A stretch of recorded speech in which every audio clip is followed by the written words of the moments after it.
রাতে ঘুমানোর আগে 7 মিনিটের একটি আমল করলে আপনার কবর হবে জান্নাতের বাগান।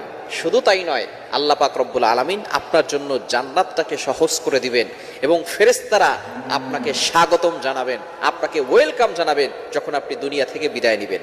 আমরা রাতে হেলায় খেলায় সময় নষ্ট করে ফেলি। ফেসবুকে রিলস দেখতে দেখতে, একটার পর একটা ভিডিও দেখতে দেখতে আমাদের 2 ঘন্টা 3 ঘন্টা সময় চলে যায়।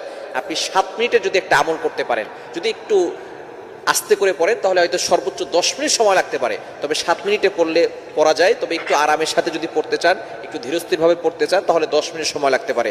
10 মিনিটের বেশি সময় লাগবে না। যদি আপনি একটি আমল রাতে ঘুমানোর আগে করতে পারেন, তাহলে আল্লাহ তাআলা আপনার কবরটাকে জান্নাতের বাগান বানিয়ে দিবেন। আমাদের সকলকে কিন্তু চলে যেতে হবে। You have to go back to our lord. আমরা সকলে ওই কবরে চলে যাব, মাটির নিচে চলে যাব।